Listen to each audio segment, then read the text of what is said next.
Good morning विद्यार्थी मित्रों। Last lecture में આપણે ઓહમનો નિયમ જોયો હતો। શું હતો ઓહમનો નિયમ?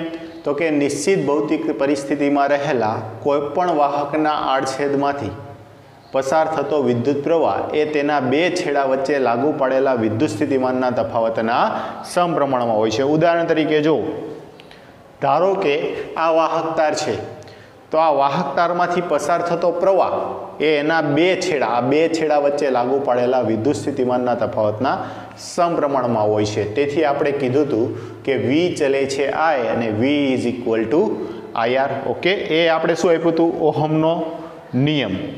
અને આના આધારે આપણે કીધું હતું કે R જ્યાં V ઇક્વલ ટુ IR, જ્યાં R અવરોધ છે, જેને કોના પર આધાર રહેલો છે? તો કે એનો આધાર છે દ્રવ્યની જાત, એના તાપમાન અને એના પરના પરિમાણ પર રહેલો છે। એની લંબાઈ કેટલી છે, એની પહોળાઈ કેટલી છે તેના પર। ત્યાર પછી આપણે ઓહમના નિયમની મર્યાદા જોઈ હતી। તો પહેલું તો ઓહમનો નિયમ કોને લાગુ પડે? તો કે એવી ડિવાઇસ કે જે ઓહમના નિયમનું પાલન કરતી હોય, તો એવી ડિવાઇસને ઓહમિક ડિવાઇસ કહેવાય। ઉદાહરણ તરીકે કોઈ પણ ધાત્વિક પદાર્થ છે, તો ધાત્વિક પદાર્થ મોટા ભાગે ઓહમના નિયમનું પાલન કરતા હોય છે, તેથી ધાત્વિક પદાર્થને કેવી ડિવાઇસ કહેવાય છે? Ohmic device. તો શું નોન ઓહમિક ડિવાઇસ પણ આવે? તો કે હા, સેમી કંડક્ટર એટલે કે અર્ધવાહક છે એ નોન ઓહમિક ડિવાઇસ છે, જે ઓહમના નિયમનું પાલન કરતી નથી। અને એના આધારે આપણે ઓહમના નિયમની મર્યાદાઓ જોઈ હતી। ઓહમના નિયમની કેટલી મર્યાદાઓ છે? 3 કે 3 મર્યાદાઓ છે, તમને ખૂબ સારી રીતે યાદ છે। ત્યાર પછી આપણે એમ કીધું હતું કે ઓહમનો નિયમ છે એમાં અવરોધ R છે એ પરિમાણ પર આધાર રાખે છે। તો પરિમાણ પર કઈ રીતે આધાર રાખે છે? તો એના માટે ખૂબ જ અગત્યનું આપણે એક સમીકરણ તાર્યું હતું, R બરાબર ρ L ના છેદમાં A। અને પ્રેક્ટિકલ દ્વારા આપણે જોયું હતું કે જો વાહકની લંબાઈ વધારતા જઈએ, આડછેદ અચળ રાખીને વાહકની લંબાઈ વધારતા જઈએ, તો તેનો અવરોધ છે લંબાઈના સમપ્રમાણમાં, અને જો લંબાઈ અચળ રાખી અને આડછેદનું ક્ષેત્રફળ બદલતા જઈએ તો અવરોધ છે ક્ષેત્રફળના વ્યસ્ત પ્રમાણમાં હોય, તેના ઉપરથી R બરાબર ρ L અપોન A સમીકરણ છે આપણે તારવ્યું હતું। આના પરથી આપણે એમ કીધું હતું કે ρ છે અવરોધકતા છે, અને અવરોધકતા એ વાહકના પરિમાણથી કેવી છે? સ્વતંત્ર છે, અને પરિમાણ સાથે કંઈ લેવા દેવા નથી। તો એ અવરોધકતાનો આધાર કોના પર? તો કે અવરોધકતાનો આધાર છે દ્રવ્ય, જે દ્રવ્ય છે દ્રવ્ય પર રહેલો છે, એટલે કે વાહકની જાત પર। અને બીજું તો કે તાપમાન પર। તાપમાન તમે બદલતા જશો તેમ તેમ વાહકની અવરોધકતામાં છે એ ફેરફાર થશે। અહીંયા સુધીની ચર્ચા છે આપણે કરી હતી। અને સાથે સાથે એમ પણ કીધું હતું કે અવરોધ છે, અવરોધના વ્યસ્તને શું કહેવાય છે? વાહકત્વ, જેને આપણે કંડક્ટન્સ G વડે દર્શાવ્યું હતું। અને અવરોધકતાને રેઝિસ્ટિવિટી કહેવાય। અવરોધકતાના વ્યસ્તને શું કહેવાય છે? વાહકતા, જેને આપણે ρ વડે દર્શાવી હતી। ઓકે, તો અહીંયા સુધીની ચર્ચા છે આપણે કમ્પ્લીટ કરી છે। ચાલો થોડાક આગળ વધીએ। આપણે એમ કીધું હતું કે વાહકનો અવરોધ છે એ એના પરિમાણ પર આધાર રાખતો નથી, તો કઈ રીતે બદલાય છે? તો એના માટે થોડોક આગળ વધીએ કે પરિમાણ બદલાવતા અવરોધ પર શું અસર થશે? પરિમાણ બદલાતા એના અવરોધ પર શું અસર થશે? તો કે પહેલું, કદ અચળ રાખી લંબાઈ આપણે n ગણી કરી દઈએ। કોઈ વાહક તાર છે એનું કદ અચળ રાખી અને લંબાઈ n ગણી કરી દઈએ। ફોર એક્ઝામ્પલ, એક તમને સિમ્પલ ઉદાહરણ આપું। ધારો કે તમારા હાથમાં એક રબર છે, રબર બેન્ડ। ઓકે, રબર છે। આ રબરનું લંબાઈ અને એના આડછેદનું ક્ષેત્રફળ હશે તો તમને કદ મળી જશે, કદ બરાબર લંબાઈ ગુણ્યા ક્ષેત્રફળ। પરંતુ હવે તમે શું કરો છો કે આ લંબાઈ રબર છે ને ખેંચો છો, રબરને ખેંચશો તો એની લંબાઈમાં વધારો થશે, પણ આડછેદનું ક્ષેત્રફળમાં શું થશે? ઘટાડો થશે। જોયું છે આપણે, અનુભવ્યું છે, અથવા તો અનુભવ કરી રહેજો। કદ એનું એ જ રહેશે, પણ લંબાઈમાં વધારો થતાં ક્ષેત્રફળમાં શું થઈ જશે? ઘટાડો, એટલે કે એની ત્રિજ્યામાં છે, થિકનેસમાં છે ઘટાડો આવશે। તો આના આધારે નવો જે અવરોધ બનશે એમાં શું ફેરફાર આવે છે એ જોવાનું છે। તો કદ અચળ રાખીને, તો જો પહેલાં તો પ્રારંભમાં જે આપણે સ્વીકારેલું છે પ્રારંભિક અવરોધ બરાબર R1 અને લંબાઈ વધારતા અંતિમ અવરોધ ધારો કે R2 છે, ક્યારે? તો કે પ્રારંભિક અવરોધ ત્યારે વાહકની લંબાઈ L1 ઇક્વલ ટુ L અને અંતિમ અવરોધ R2 થશે ત્યારે વાહકની લંબાઈ L2 બરાબર n ગણી, તો n ઇન્ટુ L, તમે 2 ગણી કરશો તો 2L, 3 ગણી કરશો તો 3L અને n ગણી કરશો તો NL. ઓકે, હવે જો અવરોધનું આપણી પાસે સૂત્ર છે, અવરોધ R બરાબર રો L ના છેદમાં A. ઓકે, જો આ વર્ડ યાદ રાખો, શું કીધું છે? કદ અચળ રાખીને. તમે કદ અચળ રાખવું છે તો કદ બનાવવા માટે તમે શું કરો છો? જો ધ્યાન આપજો, આ જે સમીકરણ છે એને ઉપર નીચે L વડે ગુણો. શું કર્યું? ઉપર નીચે L વડે ગુણતા ક્ષેત્રફળ ગુણ્યા લંબાઈ એટલે શું બની ગયું? કદ બની ગયું. તો આ સમીકરણ શું બની ગયું? અવરોધનું સમીકરણ R બરાબર રો L² ના છેદમાં V. ઓકે, શું બની ગયું? R બરાબર રો L² ના છેદમાં V, જ્યાં V બરાબર ક્ષેત્રફળ ગુણ્યા લંબાઈ. ઓકે, પરંતુ આપણે જાણીએ છીએ એક જ દ્રવ્ય હોવાથી એની અવરોધકતા છે અચળ હશે, તેવી રીતે એનું કદ પણ અચળ હશે. તો આના પરથી આપણે શું કહી શકીએ? તો કે R ચલે છે L². કેમ? તો કે એક જ દ્રવ્ય હોવાથી તેની અવરોધકતા નહીં બદલાય, તેનું કદ પણ નહીં બદલાય, તો અવરોધ છે લંબાઈના વર્ગના સમપ્રમાણમાં થઈ ગયો. આ સમીકરણ પરથી આપણે પેલું જે દ્રવ્ય છે એનો અવરોધ R1 બરાબર શું લખી શકીએ? તો કે R1 ચલે છે L². ઓકે, L1 અને L1 બરાબર L. તેવી રીતે બીજું સમીકરણ શું લખી શકીએ? R2 ચલે છે NL². L છે અને L2 બરાબર શું થઈ જશે? NL². તો NL². તેથી R2 ચલે છે N² L². આને કયો સમીકરણ નંબર 1, આને કયો સમીકરણ નંબર 2. સમીકરણ 1 અને 2 નો ગુણોત્તર લેતા, 1 અને 2 નો ગુણોત્તર લેતા તો શું થઈ જશે? R1/R2 ઇઝ ઇક્વલ ટુ શું થશે? તો કે L² upon N² L². L² શું થઈ ગયા? કેન્સલ આઉટ થઈ ગયા. R2 ને સૂત્રનો કરતા બનાવો. R2 બરાબર આ ભાગાકારમાં છે, સામે આવશે તો ગુણાકારમાં, આ ભાગાકારમાં છે, સામે જશે તો ગુણાકારમાં. શું થઈ જશે? N² R1, જ્યાં R1 શું છે? તો પ્રારંભિક અવરોધ છે અને લંબાઈ n ગણી કરતા નવો અવરોધ કેટલો આવી ગયો? તો કે N² ઇન્ટુ R1. એનો મતલબ શું થયો? તો કે કદ અચળ રાખી વાહક તારની લંબાઈમાં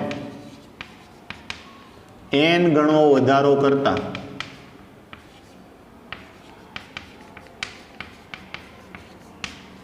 નવો અવરોધ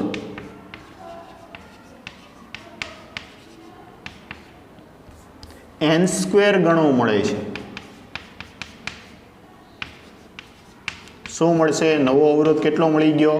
N² ગણો. ધારો કે કોઈ વાહક તાર છે એની લંબાઈમાં તમે 2 ગણો વધારો કરો છો. કેટલો વધારો? 2 ગણો.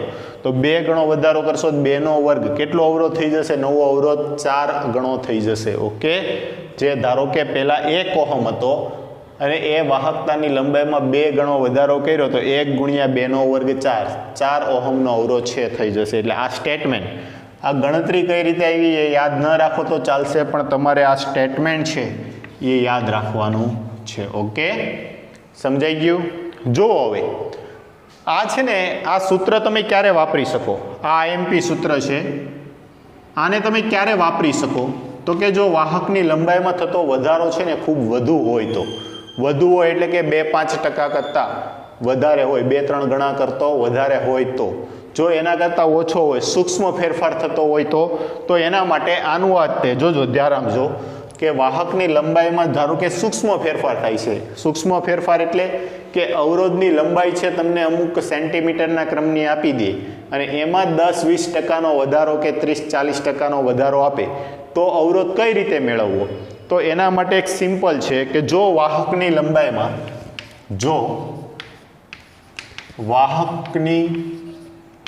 લંબાઈમાં થતો વધારો સૂક્ષ્મ હોય તો કેવો હોય? સૂક્ષ્મ હોય તો જે સંતુલિત જે નવો અવરોધ આવશે એ નવો અવરોધ આવશે R2 બરાબર ડેલ્ટા R ના છેદમાં R બરાબર 2 ડેલ્ટા L ના છેદમાં L. ઓકે, આ આટલો આવશે. કેટલો આવશે? ડેલ્ટા R ના છેદમાં R બરાબર 2 ઇન્ટુ ડેલ્ટા L ના છેદમાં L. આની પણ સાબિતી આવે, સિમ્પલ જ છે પણ થોડીક કોમ્પ્લિકેટેડ હોવાથી તમે થોડુંક કન્ફ્યુઝ થઈ જશો. એના માટે તમને બેઠું જ આપી દીધું કે ડેલ્ટા R ના છેદમાં R. એ આ ડેલ્ટા R ના છેદમાં R એટલે Rમાં પ્રતિશત ત્રુટિ થઈ ગઈ. યાદ કરો શું થઈ ગઈ? Rમાં પ્રતિશત ત્રુટિ બરાબર 2 ડેલ્ટા L ના છેદમાં L. આ સૂત્ર છે તમે વાપરી શકો. કેમ કે અહીંયા જુઓ આ સૂત્ર શું આવ્યું હતું? R ચલે છે L². R ચલે છે L². તો હવે Rમાં પ્રતિશત ત્રુટિ એટલે ડેલ્ટા R ના છેદમાં R અને આ ઘાતાંકનો નિયમ, ઘાત છે તો ઘાત શું થઈ જાય?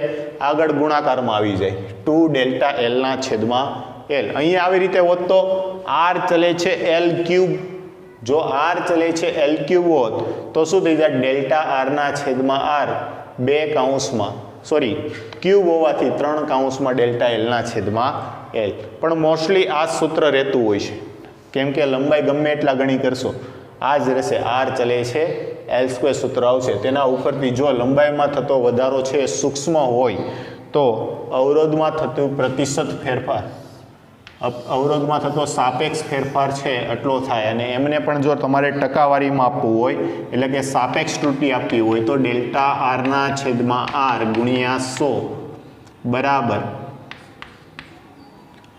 બરાબર 2 ડેલ્ટા L ના છેદમાં L ગુણ્યા 100%. ઓકે, આ તમને શેમાં મળી ગયું? પ્રતિશત ત્રુટિના સ્વરૂપે છે મળી ગયું. પણ ક્યારે? તો કે ફેરફાર છે સૂક્ષ્મ હોય તો. આટલું છે તમારે યાદ રાખવાનું છે. આમની ગણતરી છે, ગણતરી એવી હોય ધારો કે વાહક તારની લંબાઈ L છે, તેને ખેંચીને તેની લંબાઈમાં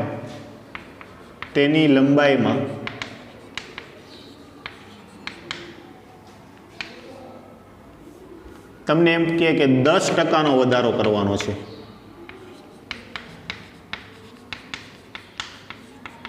કેટલા ટકાનો? 10%નો. તો કઈ રીતે થાય? તો જુઓ, પ્રારંભિક લંબાઈ, જસ્ટ હિન્ટ આપું છું પછી સોલ્વ કરી લેજો. પ્રારંભિક લંબાઈ બરાબર L, 10%નો વધારો કરતા નવી લંબાઈ L' બરાબર L પ્લસ L ના 10%. સમજાય છે કેમ આવું કરવાનું? તો કે ધારો કે કોઈ એક છે એની લંબાઈ 1 મીટર આપેલી છે તો 1 મીટર તો રહેવાની જ છે અને પ્લસ તમે 10%નો વધારો કરો છો તો ફરી પાછા 10% છે એમાં વધી જશે. ઓકે, તો L પ્લસ L ના 10%. તો L પ્લસ L ના 10%, કોઈ પણના ટકા યાદ રાખો, કોઈ પણના ટકા છેદમાં 100. 10% છે તો 10, 20% છે તો 20 છેદમાં 100. તો આ કેટલું થઈ ગયું? 0.1 થઈ ગયું. તો L પ્લસ 0.1L. ઓકે, અહીંયા L ની સાથે સહગુણક કંઈ ન હોય તો કેટલો હોય? 1. તો નવી લંબાઈ કેટલી આવી ગઈ? 1.1L. ઓકે, આ L' મળી ગયું. હવે ફરી પાછું અહીંથી ચાલુ કરવાનું. આ સૂત્ર આવશે R ચલે છે L². સમજાય છે? શું આવશે? R ચલે છે L². એમાં તમારે પહેલાં છે પ્રારંભિક લંબાઈ મૂકશો એટલે તમને આ સમીકરણ મળી જશે. R ચલે છે L². બીજું મૂકશો ત્યારે તમને ફરી પાછું આવી રીતે મળશે અને પછી બેવનો ગુણોત્તર લઈ અને તમારે સાદુરૂપ આપી દેવાનું જે રીતે આપણે અહીંયા આપ્યું તે. અને તમારે પ્રતિશત ત્રુટિ જોઈએ છે તો R ડેલ્ટા R એટલે તો કે નવો અવરોધ માઇનસ પ્રારંભિક અવરોધ, તો એમાં આખું અવરોધનું સૂત્ર લઈ અને તમે મૂકી શકો છો. ઓકે, આની તમારે ફૂલ ડિટેલમાં સાબિતી જોતી હોય તો આજના લેક્ચર પછી મને છે ટેક્સ્ટ મેસેજ કરી દેજો ગ્રુપમાં, એટલે હું આમનું સોલ્યુશન છે હું તમને મોકલી આપીશ. ઓકે, ચાલો આમને યાદ રાખો, વ્યવસ્થિત નોટ ડાઉન કરો, પછી આના બીજા આગળના પ્રકાર છે એને જોઈએ.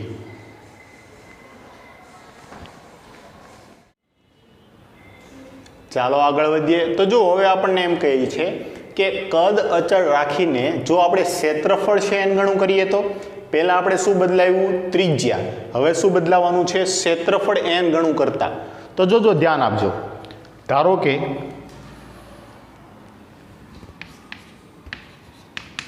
પ્રારંભિક ક્ષેત્રફળ A1 બરાબર A, ત્યારે અવરોધ R1 બરાબર, ત્યારે અવરોધ બરાબર R1. ઓકે, R1 કહી દઉં છું. અંતિમ ક્ષેત્રફળ A2 બરાબર, કેટલું કરો છો તમે? n ગણું. n ગણું એટલે n ઇન્ટુ a થાય, ત્યારે અવરોધ આપણે R2 લઈએ છીએ. કેટલો લઈએ છીએ? R2. અને R2 આપણે મેળવવો છે. ફરી પાછું જો સેમ અવરોધનું સૂત્ર. અવરોધનું સૂત્ર શું હતું? અવરોધ R બરાબર રો L ના છેદમાં A.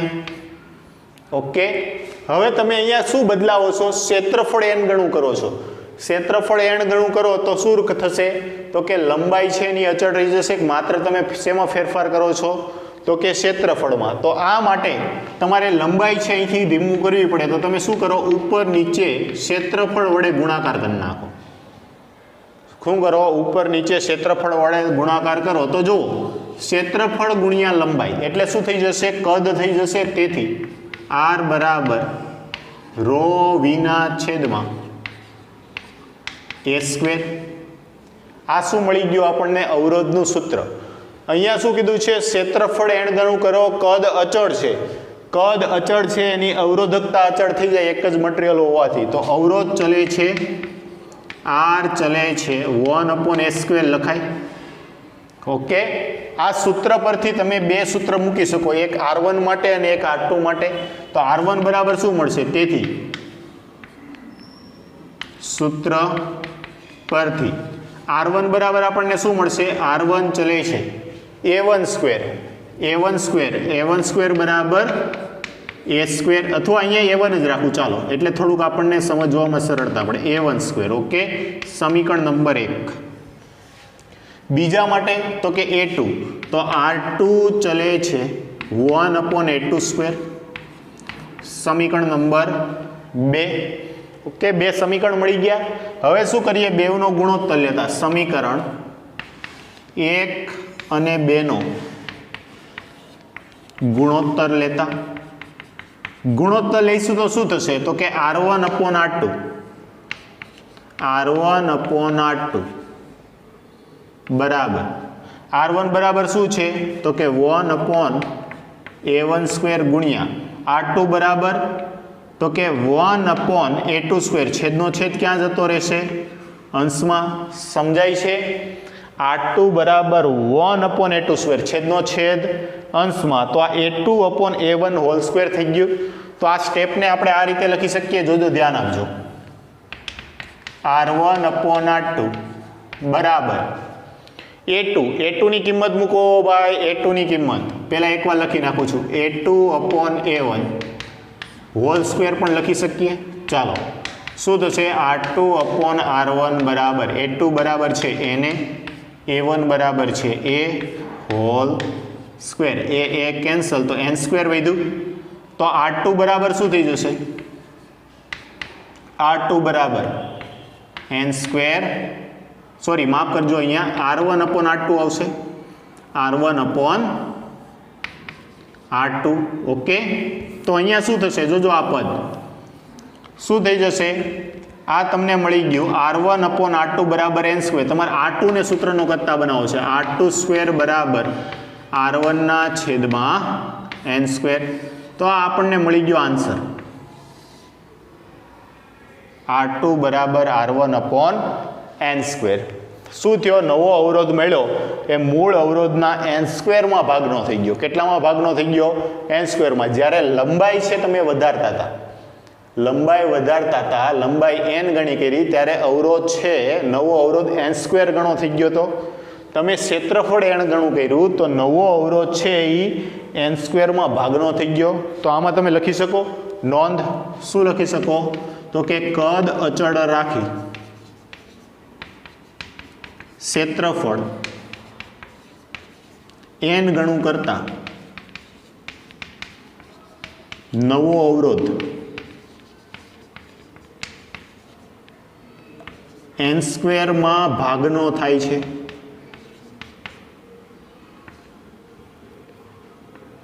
નવો અવરોધ કેટલો થશે? n² માં ભાગનો.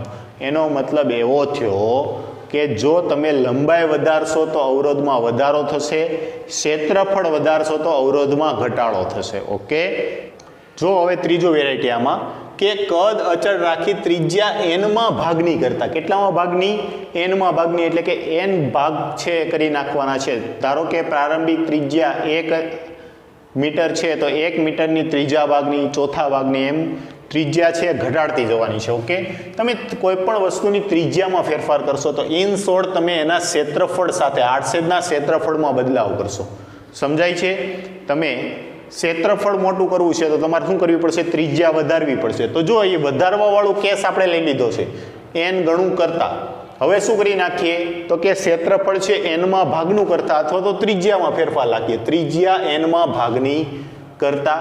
ઓકે, તો પ્રારંભિક ત્રિજ્યા R1 બરાબર R, ત્યારે અવરોધ R1 અને અંતિમ અવરોધ R2 બરાબર R અપોન અંતિમ ત્રિજ્યા કેટલી કરી નાખીએ? n માં ભાગની. એટલે R/n થઈ જશે. ત્યારે અવરોધ કેટલો લીધો છે આપણે? R2. હવે આગળ આપણે જોઈ ગયા કે એના ક્ષેત્રફળ સાથે કઈ રીતે બદલાય છે. તો કે R ચલે છે એ 1/s² અનુસાર સમજાય છે. આ ત્રિજ્યા બદલાશે એટલે ક્ષેત્રફળ બદલાશે, અને ક્ષેત્રફળ એ અવરોધ સાથે કઈ રીતે બદલાય છે? તો કે R ચલે છે 1/s² પરથી. ક્ષેત્રફળ એ બરાબર શું થાય? ક્ષેત્રફળ એ બરાબર તો કે πr². તો સૂત્ર આપણને એવું મળશે R ચલે છે 1/πr² નો વર્ગ કરવાનો છે. જોજો અહીંયા એક કોમન મિસ્ટેક થશે. R² છે એટલે πr² નો વર્ગ. હવે અહીંયા શું થશે? π² r⁴. પાઈ તો અચળ કહેવાય, એનો વર્ગ કરો તો પણ અચળ જ થઈ ગયો. તો ઇન શોર્ટ આપણે એમ કહી શકીએ કે R ચલે છે r⁴.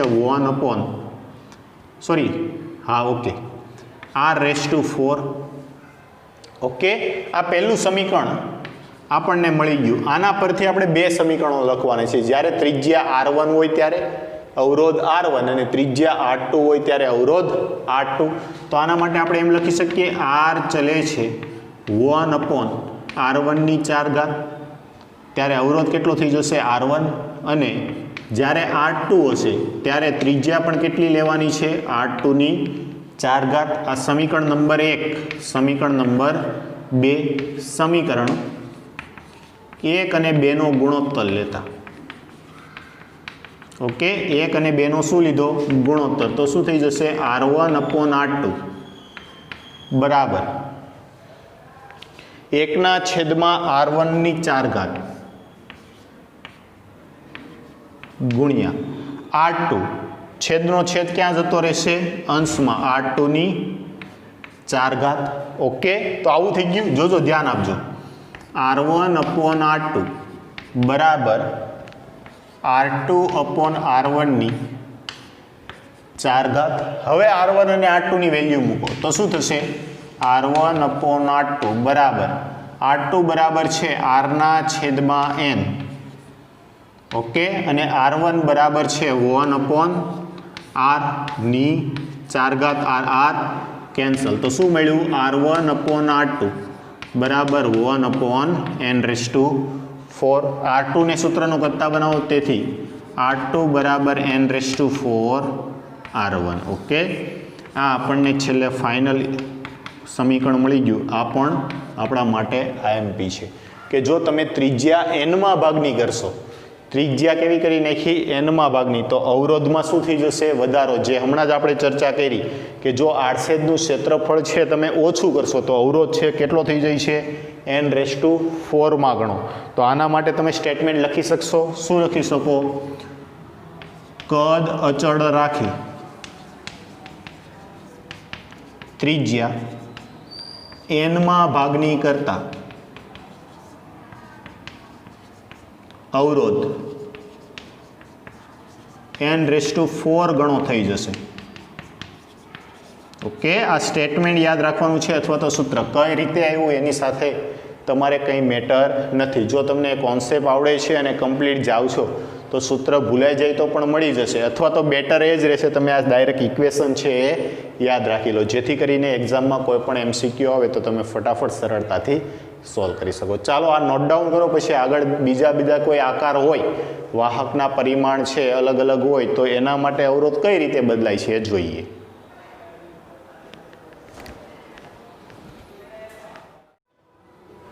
ચાલો તો હવે જોવાનું છે જુદા જુદા આકારના જો અવરોધ હોય તો એના માટે તમારે અવરોધનું સૂત્ર છે કઈ રીતે લાગુ પાડવું એના માટે. જો કોન્સેપ્ટ છે ખૂબ જ ઇમ્પોર્ટન્ટ છે, કેમ કે તમે એક્ઝામમાં જ્યારે પ્રશ્ન ફેસ કરશો ત્યારે તમને ખ્યાલ આવશે કે દરેક વખતે વાહકતાર છે નળાકાર નહીં હોય, તો અલગ અલગ આકાર હશે તો તમારે એનું સૂત્ર છે કઈ રીતે લાગુ પાડવું અને એને આધારિત પ્રશ્નો છે કઈ રીતે સોલ્વ કરવા. તો જો અહીંયા ધ્યાન આપો, આ એક વાહકતાર આપેલો છે, આ વાહકતારની લંબાઈ L છે.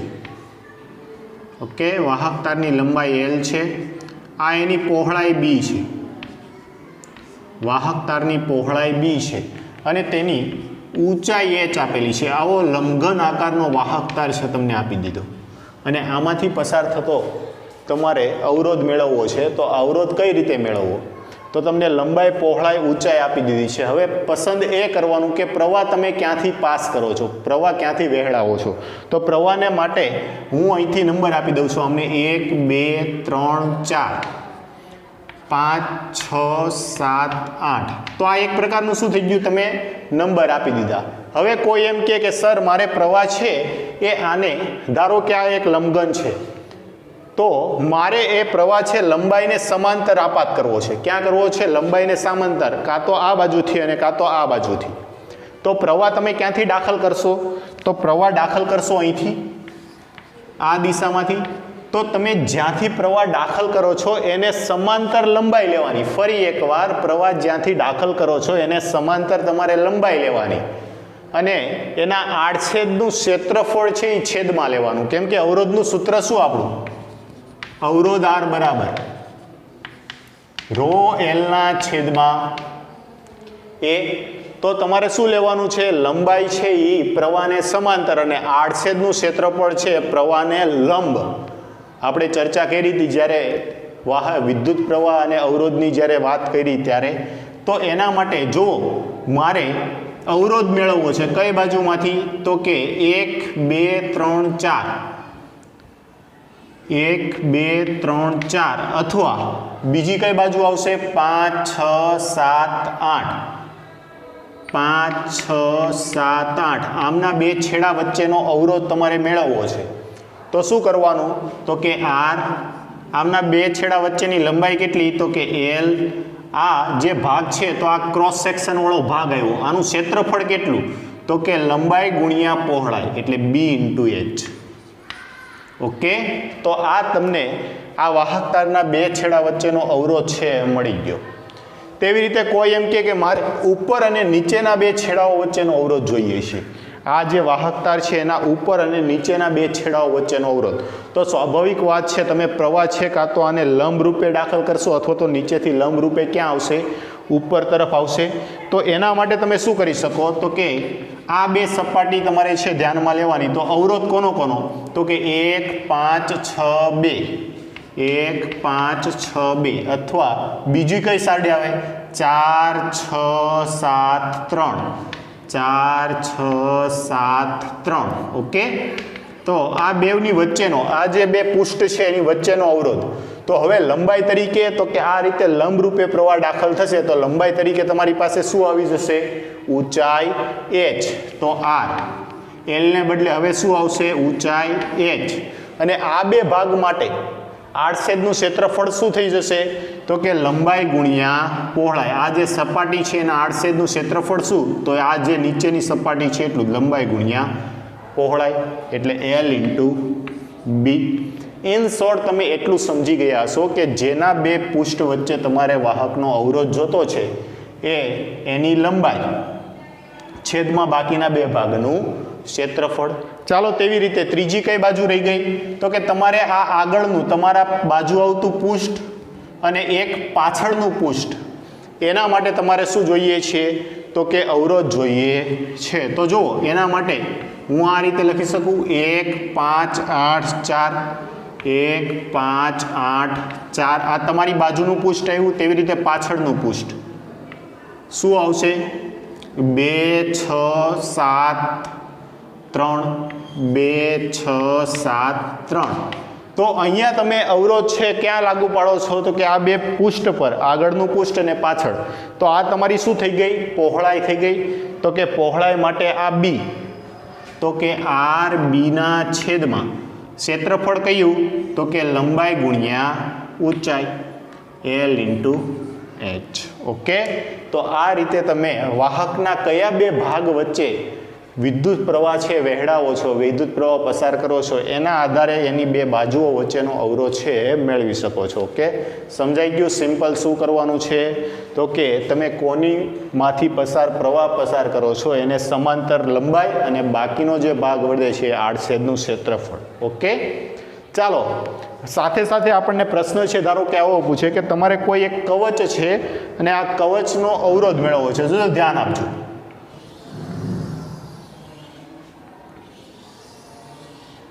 આ એક એ ત્રિજ્યાની કવચ છે એની બહારના ભાગમાં એક બી ત્રિજ્યાની કવચ છે. ઓકે. આ બે ત્રિજ્યાવાળી કવચ છે. આ બે કવચના વચ્ચેના ભાગમાં દ્રવ્ય ફિલઅપ કરેલું છે રો અવરોધકતાવાળું. કેટલી અવરોધકતાવાળું રો અવરોધકતાવાળું દ્રવ્ય છે એ ભરી દીધું છે. અને તમને એમ પૂછેલું હોય કે આ કવચનું અવરોધ કેટલો તો અવરોધ મેળવવા માટે આપણે શું કરીએ તો કે એક કામ કરવું પડે કે પહેલાં તો વાહકમાંથી પસાર થતો પ્રવાહ ક્યાંથી કઈ બાજુ જાય છે. તો સિમ્પલી આપણે એવું એઝ્યુમ કરી શકીએ કે આ પ્રવાહ છે કેન્દ્રવર્તી બહાર તરફ અથવા તો કેન્દ્રવર્તી અંદર તરફ જાય છે. તો આના માટે તો કે આડછેદનું ક્ષેત્રફળ વિચારવા માટે અહીંથી હું ધારો કે આર અંતરે કેટલા અંતરે આર અંતરે એક કવચ ધારો છે જેની જાડાઈ છે dr.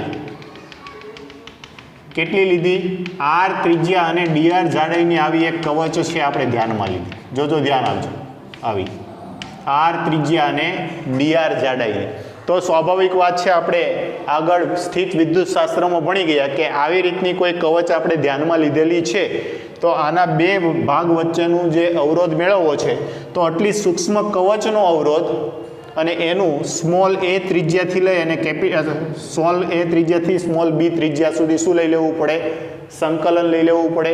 તો આ માટે અહીંયા તમે કવચ સૂક્ષ્મ ધારેલી છે તો એનો અવરોધ પણ કેટલો આવશે સૂક્ષ્મ આવશે dr બરાબર રો.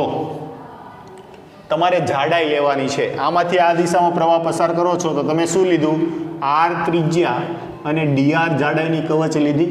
તો આની જાડાઈ કેટલી છે તો કે dr. છેદમાં તમારે આડછેદનું ક્ષેત્રફળ લેવું પડે. કવચ છે તો કવચના આડછેદનું ક્ષેત્રફળ શું થઈ જશે 4πr². ઓકે. તો આપણને સૂક્ષ્મ અવરોધ મળી ગયો. હવે આ સૂક્ષ્મ અવરોધનું શું કરવું પડે સંકલન લેતા. તો અવરોધ r બરાબર સંકલન dr ક્યાંથી ક્યાં સુધી તો કે a થી b સુધી. ચાલો dr ની કિંમત મૂકો તો અવરોધ r બરાબર સંકલન a થી b.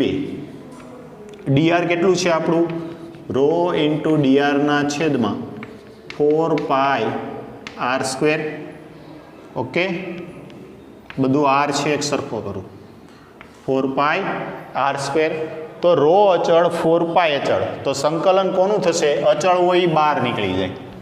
તો r બરાબર કોણ બહાર નીકળશે રોના છેદમાં 4π. તો સંકલન કોનું આવશે a થી b dr અપોન માફ કરજો dr અપોન r². આ આરની પ્લસ 2 ઘાત ઉપર જાય તો -2 થઈ જશે, તો આ શું થઈ જશે? આર બરાબર રો અપોન 4 પાઈ સંકલન એ થી બી આરની -2 ઇન્ટુ ડીઆર. ઓકે, આવી રીતનું હોય વિધેય બાજુમાં વિકલન, વિધેયની એક ઘાત વધે, ઘાત ક્યાં પડે? છેદમાં. તો આર બરાબર રોના છેદમાં 4 પાઈ, આની એક ઘાત વધશે તો આરની -2 માંથી 1 વધી એટલે -1 છેદમાં -1. હવે શું આવી ગઈ? Upper limit lower limit. મેં તમને કીધું હતું માઇનસ હોય ત્યારે પહેલાં લોઅર લિમિટ મૂકો પછી અપર લિમિટ મૂકો, તો ફાઇનલ અવરોધ કેટલો મળી જશે? રો અપોન 4 પાઈ 1 અપોન એ માઇનસ 1 અપોન બી. આ છે આપણનો અવરોધ મળી ગયો. ઓકે, કોઈ બે કવચ છે, કવચની વચ્ચેના ભાગમાં જો કોઈ રો ઘનતાવાળું દ્રવ્ય ઘેરાયેલું હોય તો તેનો અવરોધ છે તમે આ રીતે મેળવી શકો છો. આના માટે પણ શું કરો? ડાયરેક્ટ સૂત્ર યાદ રાખો.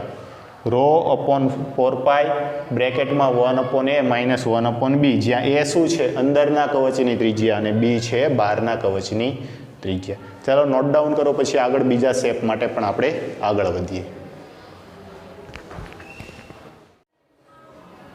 જો હવે જુદા જુદા આકારના અવરોધમાં આગળ વધીએ. હવે આપણે જોવાનું છે નક્કર નળાકાર. જો નક્કર નળાકાર આપેલો હોય તો એનો અવરોધ છે કઈ રીતે પસંદ કરવો, ફાઇન્ડ આઉટ કરવો. તો જો ધારો કે આપણને આવો આ ત્રિજ્યાનો નક્કર નળાકાર છે આપેલો છે. ઓકે, શું આપેલું છે? તો કે આર ત્રિજ્યાનો આ જે ત્રિજ્યા છે કેટલી છે? આર ત્રિજ્યાનો નક્કર નળાકાર આપેલો છે. નક્કર છે તો સ્વાભાવિક છે કે આખો ભાગ છે એ શું હશે? ફિલઅપ, રો દ્રવ્યમાન ઘનતા ધરાવતું, રો અવરોધકતા ધરાવતા દ્રવ્યથી શું કરેલો હશે? ભરેલો હશે. તો આ નક્કર નળાકારનો અવરોધ, તો સ્વાભાવિક વાત છે કે આ નળાકારની કંઈક લંબાઈ હશે. લંબાઈ કેટલી છે? એ, અને ત્રિજ્યા આપેલી છે તેથી આડછેદનું ક્ષેત્રફળ છે મળી જશે. તમને એમ કીધું હોય કે એની આ બે સપાટી, આ બે બાજુની સપાટીમાંથી કેટલો અવરોધ પસાર થાય, એના બે છેડા વચ્ચેનો અવરોધ છે તમે મેળવો. તો અવરોધ આર બરાબર રો. શું કરવાનું? જેમાંથી પ્રવાહ પસાર થાય છે એ દિશાને સમાંતર છે લંબાઈ લેવાની. તો આ રીતે પ્રવાહ પસાર થતો હોય તો એને સમાંતર લંબાઈ એલ, અને એ ભાગમાંથી પ્રવાહ પસાર થાય છે એના આડછેદનું ક્ષેત્રફળ. તો આ જે કર્વેચર વક્ર સપાટી એટલે કે આ સપાટ સપાટી મળી એનો છે તમારે વર્તુળાકાર સપાટીનું શું મેળવવું પડે? ક્ષેત્રફળ. અને ક્ષેત્રફળ કેટલું આવશે?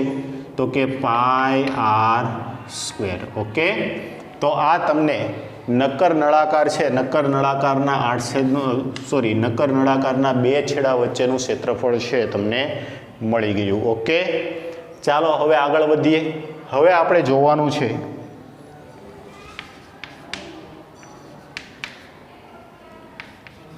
પોલા નળાકારના બે છેડા વચ્ચેનું અવરોધ કઈ રીતે ગણતરીમાં લેવો. ઓકે, તો જો ધારો કે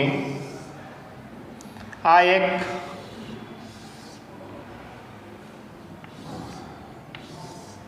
એ ત્રિજ્યાનો એની અંદર બીજી એક ત્રિજ્યાવાળો એક નળાકાર છે. આ રીતે આની જો એક અક્ષ લઉં તો આ અક્ષને અનુલક્ષીને આ ત્રિજ્યા જે આવે છે, આ ત્રિજ્યા છે સ્મોલ એ, અને આ જે ત્રિજ્યા આવે છે બહારના નળાકારની ત્રિજ્યા છે સ્મોલ બી છે. કેટલી છે? Small B. આ નળાકારની લંબાઈ એલ છે. અને સ્વાભાવિક વાત છે પોલો નળાકાર હશે તો વચ્ચેનો ભાગ ખાલી છે. અહીંયા કંઈક રો અવરોધકતાવાળું શું ભરેલું હશે? દ્રવ્ય ભરેલું હશે. ઓકે, તો આ જે દ્રવ્ય છે એની અવરોધકતા કેટલી છે? રો. તો આના બે છેડા વચ્ચેમાં અવરોધ તમારે મેળવવો છે. તો અવરોધ કેટલો? તો કે અવરોધ આર બરાબર રો. શું કરવાનું? જેમાંથી પ્રવાહ પસાર થાય છે એ દિશામાંની લંબાઈ, તો કે એ લંબાઈ એને સમાંતર લંબાઈ કેટલી આવશે? એલ. ઓકે, છેદમાં આડછેદનું ક્ષેત્રફળ. તો આ આડછેદનું ક્ષેત્રફળ આવશે, પણ ક્ષેત્રફળ છે આખું નહીં આવે. જો આટલા ભાગમાં જ છે તો એટલા ભાગનું ક્ષેત્રફળ માટે આપણે જાણીએ છીએ શું કરવાનું? તો કે પાઈ. મોટી ત્રિજ્યા કઈ? તો કે બી. બી સ્ક્વેર માઇનસ એ સ્ક્વેર. ઓકે, તો આ તમને શું મળી ગયો? પોલા નળાકારના બે છેડા વચ્ચેનો અવરોધ શોધવા માટેનું સૂત્ર. ઓકે, ચાલો આગળ વધીએ. ત્રીજો સ્ટેપ, ધારો કે આપણને કોઈ શંકુ આકારનો કોન આપી દઈએ. શું આપી દઈએ? કોન, શંકુ આકારનો કોન આપી દઈએ. જોકરની ટોપી હોય એવો કોન આપી દઈએ કે જેની ત્રિજ્યા છે કંઈક આ રીતે બદલાતી હોય. કે આમની ત્રિજ્યા છે આ રીતે બદલાતી હોય, તો આ જે ત્રિજ્યા છે ધારો કે સ્મોલ એ છે અને આ ત્રિજ્યા છે સ્મોલ બી છે. ઓકે, અને આમની જે લંબાઈ છે, લંબાઈ એલ આપણને આપેલી છે. લંબાઈ કેટલી આપેલી છે આ શંકુની? તો કે એલ. અને અહીંયાથી પ્રવાહ પસાર થાય છે. આમાં શું ભરેલું હશે? રો અવરોધકતા વાળું દ્રવ્ય. શું ભરેલું હશે? રો અવરોધકતા વાળું દ્રવ્ય.